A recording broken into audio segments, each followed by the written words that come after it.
Hey Hobby World, Zach and Porter back with another mailbox video. Yeah, our guy Cotter. This is our third video in the month of October 2024 as we are playing catch up on some of the stacks that he has so graciously dropped off in our mailbox. And today, these cards are probably geared a little bit more towards the junk wax and old man's PC when it comes to players, but some newer cards of some guys that I love watching. So we're going to jump in thanking our guy Cotter for this great mail day. And we're going to start off with an awesome Harold Baines card. Look at that. Got the Magic Circle donuts there. Or That's not Magic Donuts. Yeah, I know. But that's numbered out of 150. That's a beautiful card. And then some new Frank Thomas cards for the PC. Got an SP die cut. And I pointed this out to Dad. This is one of the ones... It's not. It's not the one, but it's very similar to one of the ones we got the... from Keating. It's yes. that same etching on the left side of that Pinnacle product. Yeah, it's like a bumpy edge. And then a very thick Topps Museum. The museum collection, so that was great to add.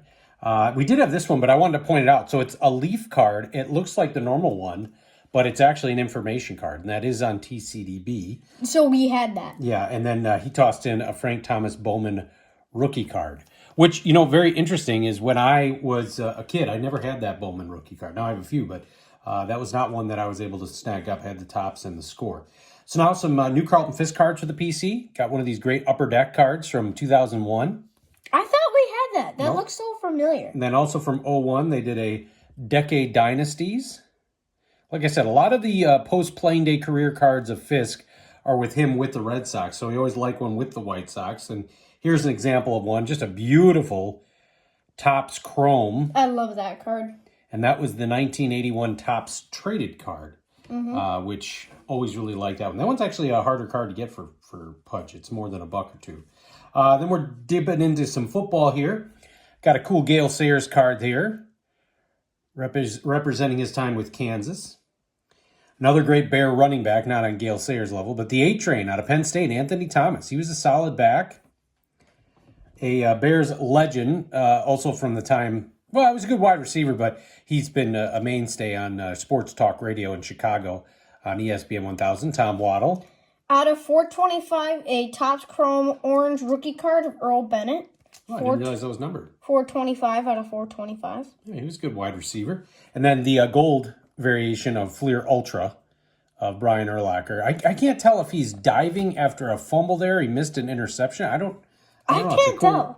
And then Neil Anderson, a great running back for the Bears who followed up Walter Payton, and so doesn't get a lot of attention, but he was really a solid back.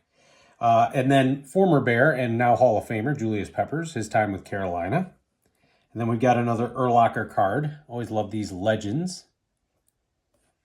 Then dipping back into baseball, yes, Sammy Sosa, he played for the Orioles. Now, a lot of people remember that. That's good for Immaculate Grid. Then we got Albert Bell, his time with the Indians. And Rangers, Orioles, that's a good thing for Sammy Sosa. And then also Bell with the Orioles. Wearing number 88. Then we got some awesome Fleer Metal cards of Albert Bell. Hope we can pick all that up. Look at that. That is a beauty. And then from the same set, Juan Gonzalez. And sticking with Juan Gonzalez, check that bad boy out. Whoo! That is like a... I think that's the like pulsar. I think that's how that works. Yeah, it's like a cracked pink pulsar dice. or something. Yeah. Now, I saw this guy on the, I think it was the NLCS, because he was there for the LA Dodgers, Manny being Manny. He was given Big Papi, and we're going to drop this well after we recorded it, but actually the World Series may even be decided. Not decided, but the teams will be then. But it was cool seeing him and Big Papi hanging out, him with the Tampa Bay Rays. Then we've got some new product of some junk wax legends. Got Jose Canseco in the 2024 Donruss. And then we got a really cool card of him in Topps Stadium Club. Robin Ventura with his time with the Mets. We're cheering for the Mets in the NL. Of course, this may be done by then. And then also, he played with the Dodgers. Not a lot of people remember that. Then we got a cool Minnie Minoso reprint. Steve Kerr. Yeah, some basketball cards here from Hoops. And this one, I want to show this because this has been out.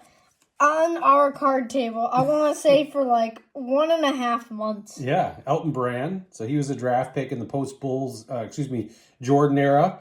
And then this is a rookie card for Jay Williams. He's known more now for his time as an announcer than him as a player. Porter won't remember this, but he was a very high-touted draft pick. I think he may have been number 1 overall.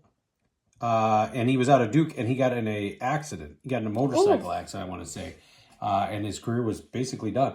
Then wrapping up with a really cool Luis Gonzalez card. Rookie card from 1991 Leaf. Then we got Kevin Mitchell, a second-year card from 88 Fleer. Cotter's always good for some randomity. Don Mattingly, shout out to 3 Good Nerds. And then 3 new Bo Jacksons for the PC. Got a Bo Jackson card from, 2023? Topps Chrome Platinum. Yeah. And then some Broderish cards. This one from 1990, the MVP All-Star. This was in TCDB, as with this next one, and we did not have this. Love it. 1990 Broder card, outfielder, running back. It's kind of like the Provision. And I guess I should say, as I was ripping on Bo the other day for not educating the audience. So Broder cards are called Broder cards, but there actually were, I believe, 2 brothers that were the Broder brothers that took photography and had printed their own cards.